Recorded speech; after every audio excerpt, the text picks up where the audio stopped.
Hello and welcome friends, मैं हूं आपका अपना दोस्त मेहुल। पिछले वीडियो में हमने बात की कि कंडीशनल बेस्ड मॉनिटरिंग या कंडीशनल बेस्ड मेंटेनेंस प्रैक्टिसेस में बहुत सारी टेक्निकल अवेलेबिलिटी है, बहुत सारी प्रोसेसेस अवेलेबल है, टेक्नोलॉजी अवेलेबल है, जिससे आप पता कर सकते हैं कि आपका पोटेंशियल फेलियर कब शुरू हुआ। लेकिन ये एक डिबेटेबल इश्यू है।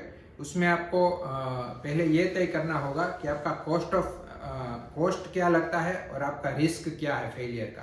अगर आपका रिस्क बहुत ज़्यादा है और आप इसमें इन्वेस्ट कर रहे हैं तब तो सही है, लेकिन अब आपका रिस्क ऑफ फेलियर बहुत कम है, फिर भी आप इन्वेस्टमेंट इतना बड़ा ले रहे हैं, जो टेक्नोलॉजीज इंप्लीमेंट कर रहे हैं, तो ये एक आपके लिए एक लॉस मेकिंग प्लान हो जाएगा। तो पहले आपको ये तय करना है कि कॉस्ट आपका जो मेंटेनेंस का क्या है, उसके वर्सेस रिस्क आपका फेलियर का क्या है। अगर वो सही बैठ रहा है तभी आप ये टेक्नोलॉजीज के लिए जाए। तो टेक्नोलॉजीज की अगर हम बात करें तो उसमें वाइब्रेशन एनालिसिस होता है, अल्ट्रासाउंड टेस्टिंग कर सकते हैं, इंफ्रारेड थर्मोग्राफी आप यूज़ कर सकते हैं, इलेक्ट्रिक मोटर टेस्टिंग कर सकते हैं, आप ऑयल एनालिसिस कर सकते हैं, आप वियर पार्टिकल एनालिसिस कर सकते हैं। तो ये सारी टेक्नोलॉजीज है जिससे आप पता कर सकते हैं आपके मशीन में या आपके इक्विपमेंट में कब पोटेंशियल फेलियर शुरू होता है। सभी टेक्नोलॉजीज की अगर हम ब्रीफली बात करें तो वाइब्रेशन एनालिसिस में वाइब्रेशन मेजरमेंट किया जाता है। तरह तरह के इक्विपमेंट मार्केट में अवेलेबल है। अगर आपका वाइब्रेशन नॉर्मल है और उससे कभी बढ़ जाता है, आप कंटिन्यूस मॉनिटरिंग कर रहे हो, तब आपको पता लगेगा कि ये इक्विपमेंट में कुछ दिक्कत आ रही है जिससे वाइब्रेशन उसका बढ़ गया।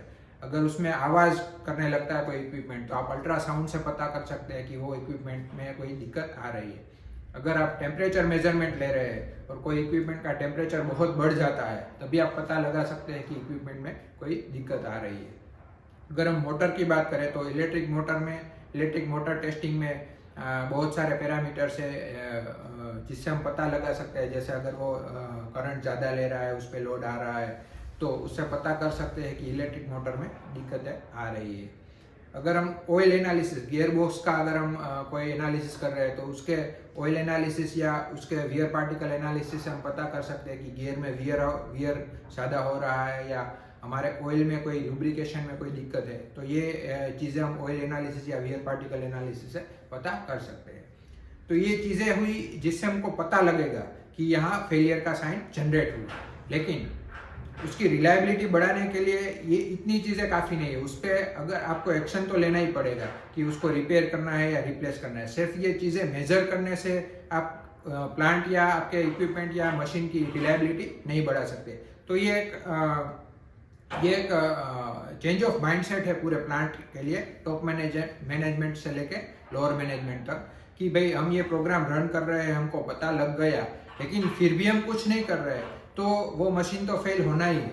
तो ये एक बहुत बड़ा ड्रॉबैक हम बोल सकते हैं इसके लिए कि भाई प्लांट अगर हम टेक्नोलॉजीज में इन्वेस्ट कर दिए, लेकिन फिर जब हमको पता लगेगा कि ये पोटेंशियल फेलियर हो गया और हम उसमें कुछ नहीं कर रहे, तो हमारा प्लांट की रिलायबिलिटी नहीं बढ़ेगी और पूरा प्रोग्राम फेल हो सकता है।